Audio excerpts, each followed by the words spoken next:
Bonjour à tous, bienvenue dans une nouvelle vidéo coloriage et avis de films, séries, documentaires et autres, dans laquelle je fais du coloriage puis je vous donne mon avis sur des choses que j'ai regardées récemment.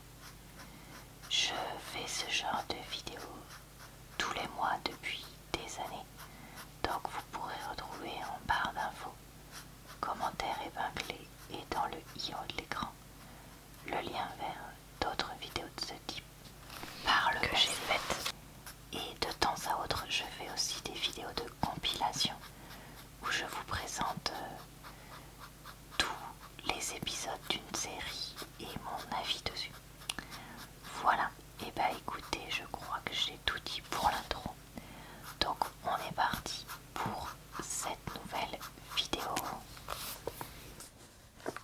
Je voulais vous parler de la deuxième partie du documentaire Les Fossoyeurs de France Télé, qui reprend les idées clés du livre Les Fossoyeurs sur la façon dont les EHPAD du groupe Orpea ont tout fait pour s'enrichir au détriment des personnes âgées, mais détriment grave puisque ça favorisait le décès prématuré d'un certain d'entre eux et des conditions absolument indignes de vie. Dans cette deuxième partie, le journaliste qui a écrit le livre nous parle un petit peu de ses découvertes sur le fait que ce genre d'établissement reçoit des subventions d'argent public et qu'en fait il les détourne complètement. Et il nous parle aussi du fait que plus ça allait, plus son enquête lui montrait qu'il avait 100% raison et que les témoignages qu'il avait pu récolter étaient bons. Et donc que son livre allait tenir la route normalement. Et là en fait on sait que Orpea apprend qu'il y a une enquête de ce journaliste, parce que ça prend quand même plusieurs années et qu'il y a des gens qui finissent par parler après avoir été approchés, et il lui propose des millions d'euros pour qu'il ne sorte pas son livre. Non mais vous imaginez, des millions d'euros. Et ensuite donc certains des personnes clés du témoignage du livre qui sont interrogées donc dans ce documentaire nous racontent comment ils ont été licenciés par le groupe, et franchement c'est hallucinant. Et on nous raconte aussi comment ils ont eu le courage de témoigner, et vraiment je les remercie d'avoir fait ça comme on devrait tous le faire. Et ensuite on nous parle donc un petit peu, mais sans en détailler des tonnes, du boom que ça a fait la sortie de ce livre, et aussi des conséquences en partie qu'il y a eu donc pour les dirigeants qui ont été pour certains emprisonnés, d'autres sous enquête, etc. Et en fait je suis vraiment contente que ce documentaire existe, parce que je vous avoue que les livres comme ça, moi, j'arrive pas à les lire. Et en fait quand il y a eu le scandale, tout le monde en parlait comme si tout le monde avait lu le livre, sauf que moi c'était pas mon cas. Et les émissions qui ont pu en parler de façon plus neutre, c'est-à-dire voilà ce qui s'est passé, etc., en fait je les ai pas vraiment vues, ou alors j'en ai pas de souvenir. Et je crois que c'est important de garder à l'esprit que non, tout le monde ne peut pas forcément, pour des raisons diverses, avoir vu tout. Et donc faire ce genre de documentaire pour justement ceux qui ne l'ont pas vu, ou pour faire aussi une petite piqûre de rappel peut-être sur ce genre de pratique, c'est vraiment quelque chose d'important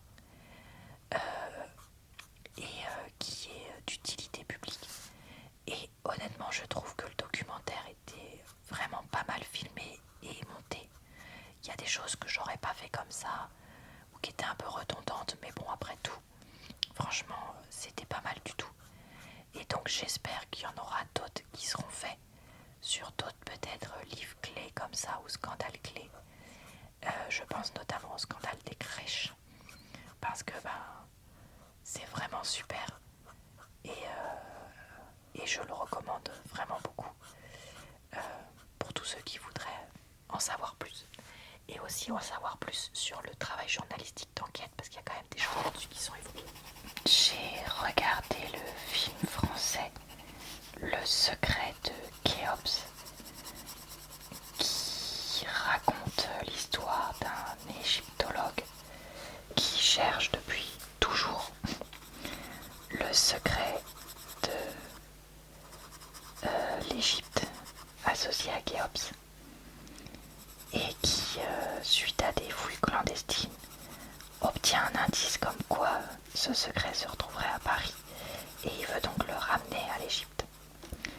En arrivant à Paris, il retrouve sa fille, son petit-fils, son gendre, et avec leur aide, va chercher à donc le récupérer. Alors, qu'est-ce que j'ai pensé de ce film? Eh bien, j'ai été très surprise par ce film, parce que je l'ai trouvé vraiment très sympa. C'est vrai que je le dis souvent, mais moi je regarde pas non plus énormément de films français. Et des fois je rate un petit peu des pépites comme celui-là. Alors pépites on s'entend, hein, évidemment. Mais écoutez, franchement, j'ai trouvé que c'était le genre de film où il y avait une histoire suffisamment originale, avec une pointe de côté abracadabrant pour que ce soit divertissant, mais ok quand même. Il y a pas mal d'humour et des sujets familiaux évoqués. Je pense que c'est un film assez intergénérationnel, avec les relations familiales, tout ça qui sont faites. Il y a des méchants, très méchants, etc. etc. Donc voilà, écoutez, franchement, j'en attendais rien quand on m'a proposé de le regarder. Mais j'ai passé un moment sympa au final. Et est-ce que c'est pas tout ce qu'on veut? Ben si. Donc si jamais comme moi, parce que moi je suis jamais au courant des modes de film et de ce qui marche bien, vous n'en aviez pas encore entendu parler, et ben n'hésitez pas. Parce qu'il est possible que vous aussi vous appréciez. J'ai regardé le documentaire Arte sur le mythe de la licorne, parce que je l'avais vu recommandé dans Télérama, et c'est vrai que d'habitude je suis plutôt d'accord avec leurs critiques de documentaires. Et bien aujourd'hui, pas du tout. Parce qu'en fait, très honnêtement, je l'ai pas vraiment aimé. En gros, ça raconte d'où vient le mythe de la licorne et comment est-ce qu'il a pu évoluer à travers les âges. Dit comme ça, on se dit bah pourquoi pas, ça a l'air intéressant et tout. En plus, il y a des experts qui parlent. Mais j'ai trouvé ça d'un ennui faramineux. Je comprends pas pourquoi, parce que pourtant il y a d'autres documentaires sur le papier, je vous dis, faits de la même façon, que j'ai adoré. Mais là, ouais, je sais pas, est-ce que c'est parce que le sujet m'intéresse pas non plus à fond? Parce que franchement, les licornes, moi je vous avoue que je m'en fiche un peu.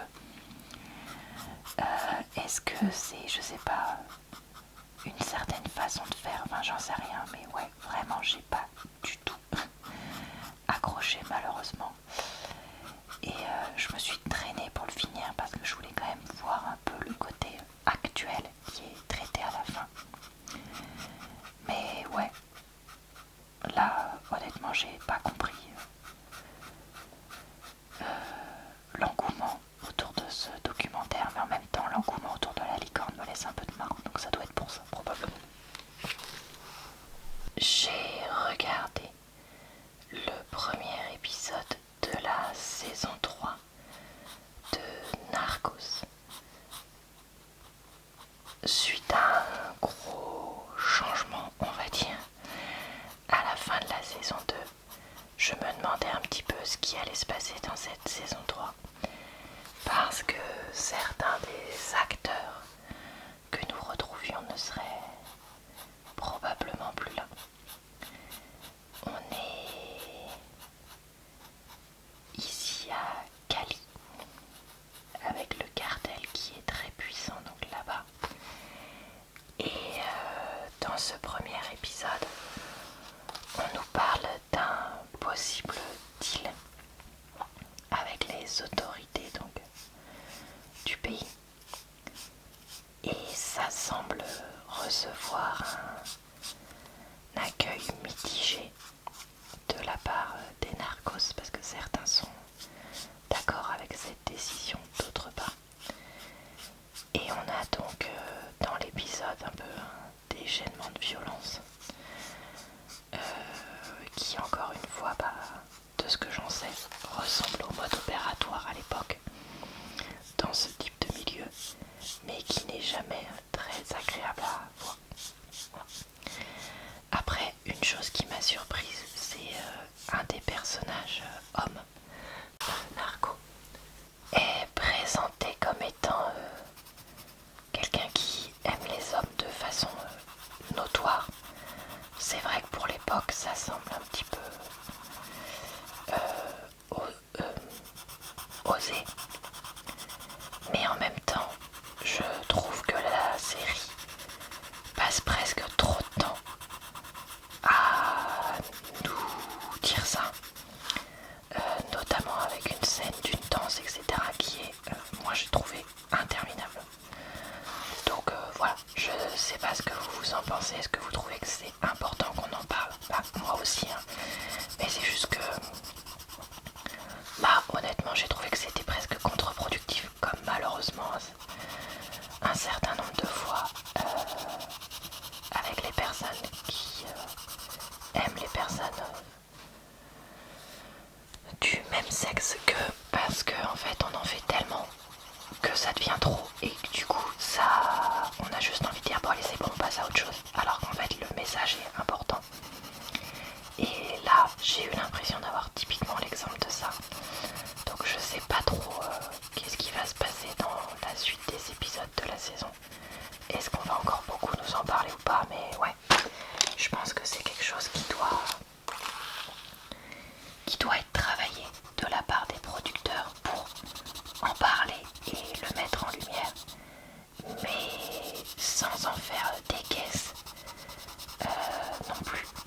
Mais comme d'ailleurs plein de sujets, parce qu'il y a un moment en fait, je sais pas. Après, j'espère que ce que je dis là ne sera pas mal perçu, hein. C'est vraiment pas du tout sur le fond du message que j'ai un problème, c'est la façon de faire en fait, que je trouve qui est mal faite. Mais voilà, après c'est peut-être que vous ne partagez pas, mais alors pas du tout mon opinion. Et voilà, on a le droit d'avoir des opinions différentes, donc on est respectueux. J'ai regardé un documentaire France Télévisions sur J.D. Vance, le vice-président actuel des États-Unis. Dans ce documentaire, on retrace un petit peu qui c'est et surtout comment est-ce qu'il est passé d'un conservationnisme très modéré à quelque chose de beaucoup plus radical, alors qu'avant il était ouvert sur certaines idées plus avant-gardistes, on va dire ça comme ça. Aujourd'hui il ne l'est plus du tout, il s'est converti au catholicisme. Il fut critique de Trump, mais aujourd'hui non. Il fut marine déployée à l'étranger et ça a affecté sa façon de voir l'implication des États-Unis dans les conflits armés, etc. Enfin bref, c'est assez flippant. On va être très clair de voir à quel point ce gars a pu retourner sa veste en moins de 10 ans. Alors après on peut tous changer, hein, ça je dis pas le contraire, mais quand même. Et par contre ce qui était quand même assez intéressant, c'est de voir à la fin du documentaire comment cet homme peut avoir donc des idées très, comme je disais, fermées, mais en même temps être marié à une femme issue de l'immigration. Ce qui d'ailleurs le prive d'une certaine, d'un certain consensus chez les républicains, chez les conservateurs, parce que voilà, il y a le côté immigration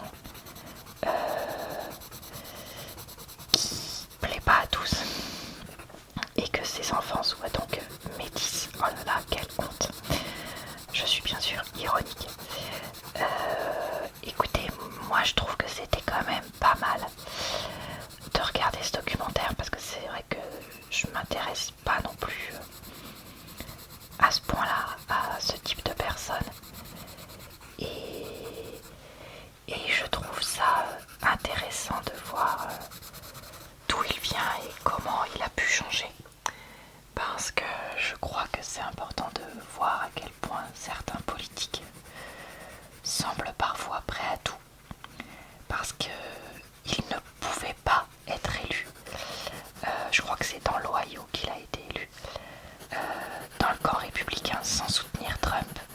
Bah, c'est marrant, il est quand même devenu un soutien de Trump, ce qui l'a petit à petit amené à devenir vice-président des États-Unis, ce qui pourrait être intéressant pour devenir président des États-Unis plus tard, sachant que c'est quelqu'un qui est relativement jeune puisqu'il a une quarantaine d'années, donc sa carrière politique est loin, très loin d'être terminée.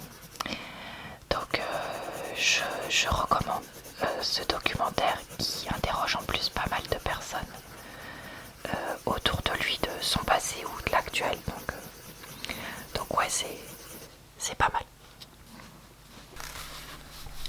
J'ai regardé le deuxième épisode de la mini-série This England sur les années Boris Johnson. Dans le deuxième épisode, on est donc en mars, si je dis pas de bêtises, et pendant que Boris donc s'occupe de la baby shower de sa femme et d'écrire son bouquin, nous avons donc les premiers morts du Covid qui commencent en Angleterre, enfin, au Royaume-Uni même, pardon. Et c'est fou de voir le parallèle entre les consignes qu'il donne et le fait qu'il passe son temps à serrer les mains à tout le monde alors qu'il dit qu'il ne faut pas le faire. Il se réunit d'un point de vue privé alors que on sait très bien que c'est ce qu'il ne faut pas faire non plus, enfin bref, hallucinant. Et c'est très touchant de voir les soignants déjà presque débordés et de voir qu'au ministère de la Santé on dit ouais, faudrait peut-être faire ci, faudrait peut-être faire ça, mais en même temps on n'a pas de stock d'équipements de protection, etc. Et voilà, donc écoutez, je suis toujours assez bluffée par la réalisation qui est faite. Je trouve que les acteurs sont toujours aussi bons. Et même si c'est des sujets pas toujours faciles, parce que c'est un peu énervant quand même, je trouve ça toujours intéressant. Donc pour l'instant, écoutez, je compte continuer à regarder tout simplement. J'ai regardé le film L'inconnu de la Grande Arche de 2024 ou 2025 et film français. Dans ce film, on nous parle de l'architecte qui a gagné le concours sous Mitterrand, puis conçu la Grande Arche de la Défense à Paris. C'est vrai que je m'étais dit pourquoi pas essayer ça, même si j'en avais absolument pas entendu parler. Après, si vous suivez ma chaîne régulièrement, vous savez que moi je suis un peu à côté de la plaque niveau sortie de film et trucs à la mode. Et en fait, j'ai été très agréablement surprise par ce film. Je vous avoue que moi je connaissais pas vraiment les acteurs, mais pourtant je les ai trouvés vraiment bons dans leurs différents rôles. Et j'ai vraiment trouvé ce film intéressant parce que spontanément on se dit est-ce que vraiment il y a besoin d'un film de plus d'1 heure et demie sur ce sujet? Mais en fait si, parce qu'il y a beaucoup de rebondissements dans ce film au final. Enfin, pour un film sur de l'architecture, il y a beaucoup de rebondissements. Il y a un côté qui va se passer, qu'est-ce qui va pas se passer. Et le titre porte bien son nom, puisque au final, c'est vrai que cet architecte-là est vraiment trop méconnu, malgré sa réalisation à cet endroit-là. Et donc, je trouve que c'est bien que ce film ait été conçu pour pouvoir un peu reparler de lui et le remettre en avant pour qu'il puisse mieux passer à la postérité, même si c'était pas du tout le genre à vouloir être au premier plan d'après ce que j'ai pu comprendre du film. Donc ouais, honnêtement je vais continuer ma bêtise, tant pis. Alors j'ai tenté de regarder un documentaire qui a pour titre Inceste, victime, elle témoigne. Mais en fait franchement j'ai pas pu, parce que même si j'ai envie de favoriser la parole aux victimes, même si je trouve ça très important d'en parler, parce que comme ça peut-être que ça aidera à ce qu'on ait plus conscience des situations où il peut y avoir problème, et donc peut-être d'éviter qu'elles se reproduisent. Je trouve ça important de montrer qu'il y en a eu avant, mais qu'il y en a encore aujourd'hui. Ouais, tout ça vraiment je suis d'accord. Mais honnêtement, ça me donne tellement envie de vomir, de taper dans les murs, d'imaginer ce genre de choses-là. Voire pour certains d'avoir des envies de violence contre certaines personnes. Et évidemment pas les victimes, vous vous en doutez bien que j'ai pas pu. Voilà. Mais sachez que ça existe et que ça avait l'air d'être très bien fait. Et qu'on avait donc différentes personnes qui venaient témoigner pour des exemples variés à des époques variées. Et donc voilà, n'hésitez pas à y jeter un œil si jamais vous pouvez ou vous le souhaitez. J'ai regardé le 3e épisode de la mini-série This England sur les années Boris Johnson. Dans cet épisode, on a le nombre de cas qui continue à augmenter vis-à-vis du Covid, puisqu'on est à cette époque-là dans cette série. Et on voit Boris qui est toujours aussi opposé au confinement. Rishi Sunak lui parle des conséquences que ça aurait sur l'économie, tout ça. Sauf que y a un moment où les morts augmentent et se pose la question de qu'est-ce qu'on fait, tout simplement.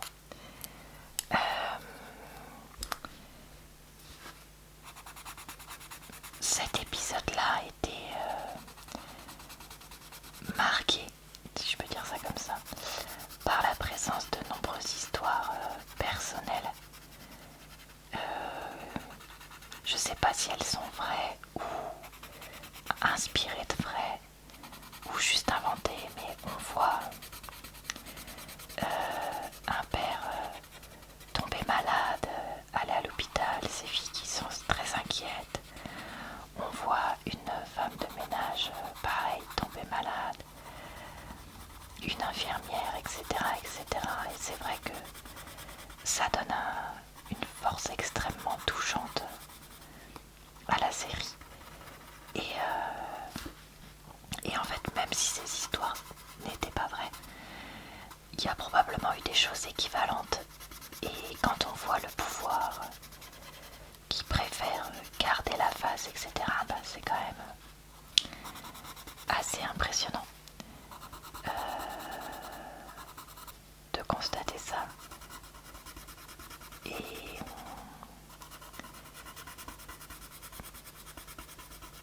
Et de voir que les priorités des hommes politiques ne sont clairement pas les citoyens. En fait, c'est ça aussi que je trouve qu'on constate vraiment dans cette série. Et chose qui est, soyons réalistes, assez vraie. J'ai regardé le documentaire L'histoire de l'électricité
si je me